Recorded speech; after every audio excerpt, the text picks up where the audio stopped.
Yo, it's King of the Ring Boxing, back again with a new video. So, I've been looking through my Instagram, I'm seeing Andy Ruiz is proper feeling himself. He's feeling this new sort of conditioning training that he's implemented into his camp.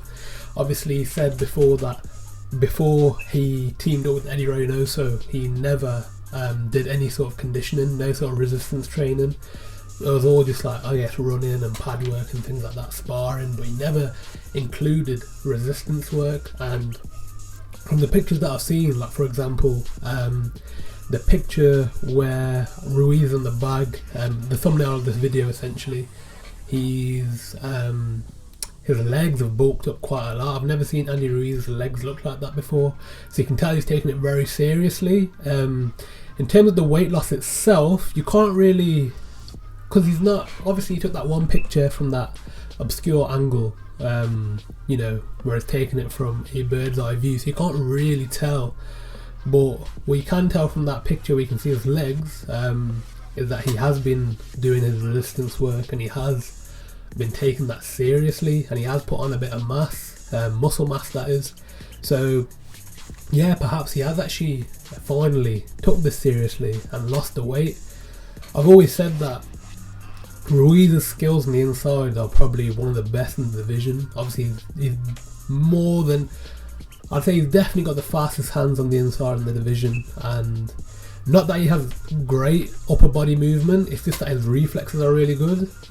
He's got great reflexes on the inside where he'll sort of be able to judge what punch the opponent is throwing and sort of like move his body back to let off his own combinations, and it's so quick, and he does carry quite a lot of power, as we saw in the Anthony Joshua fight, and even in the first fight obviously where he's dropped him multiple times. But even in the rematch, like you could see AJ sort of when he was trying to box on the outside but then sort of got a bit confident and came on the inside, as soon as he felt that Ruiz power, he was like, nope, back out. Because there was one point where he was a bit buzzed because he was trying to train on the inside, but then as soon as he felt that Ruiz power, he's like, nah, I'm stepping back out. So he does carry very decent power for the division. And look, if obviously Eddie Reynoso, who he has teamed up with, is one of the best trainers in the world right now. Obviously he has Canelo in his camp, Ruiz in his camp, Oscar Valdez in his camp, Julio Cesar Martinez in his camp. Like, that's one of the best boxing stables I think in the world, and with Reynoso as the coach, I think all of them will become world champions. Or obviously Valdez is a world champion, Canelo is a world champion, but I think Martinez will become a world champion. As for Ruiz, this is the main key for Ruiz. The main sort of key to success for Ruiz is, obviously we know he's very gifted on the inside, but he can't move his feet at all. And Joshua exposed that. Joshua himself, who's not really great on his feet, was sort of looking like Sugar Ray Leonard in that ring versus Ruiz. That's how bad his feet are, and I think that is mainly down to how heavy he is. So if he has lost the weight and he can move his feet and he can now effectively cut off the ring, then we could see Ruiz cause an upset to an Anthony Joshua again, or a Tyson Fury. We could genuinely see that, because on the inside his hands are very fast, he's got very good reflexes. So yeah, I think obviously with Eddie Reynoso coaching him and sort of teach him the pressure style in terms of when to move in on the inside, when to let his hands go, how to cut off the ring effectively. Because obviously Ruiz, before, one of the tactics he used to implement is he'd get into the clinch and then he'd sort of relax his body to make his opponent think that, we're in agreement here, we're going to stop punching and wait for the ref to break us up. But as soon as his opponent would relax, he'd then let off his own combinations, which is like a very clever thing that Ruiz actually does. And I still expect to see that in the future when he is in clinches and things like this.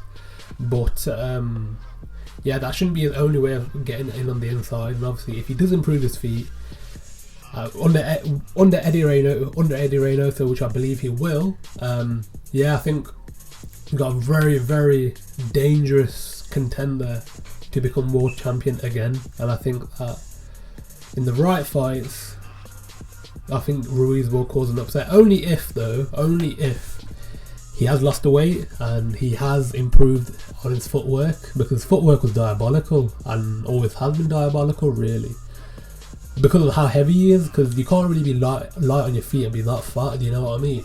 And yeah, so you can't, until we see him. Obviously the Chris Arreola fight is coming up, and I think obviously Chris Arreola is a poor opponent, but in his first comeback fight after the Joshua loss, I think it'd be good for him, obviously with his new trainer, to be able to implement the new tactics and the new things that he's learned. So this sort of fight, sort of like a build-up fight to a championship fight, or a fight against a Deontay Wilder, and opponents like that.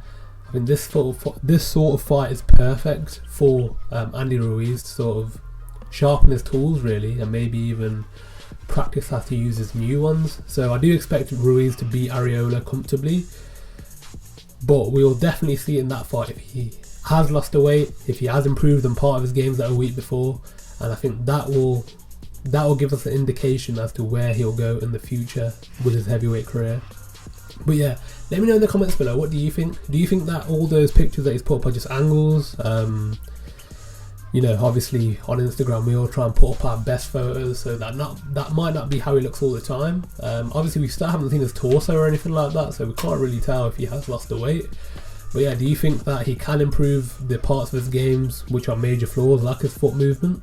And yeah, what do you think, if he has improved those, what do you think he can do in the future? Do you think he can become world champion again? Or do you think that the best he can hope for right now is to be a good contender, like a top 5, top 6 fighter? But yeah, let me know in the comments below. As always, like, share, comment and subscribe. It's King of the Ring Boxing, and I am out.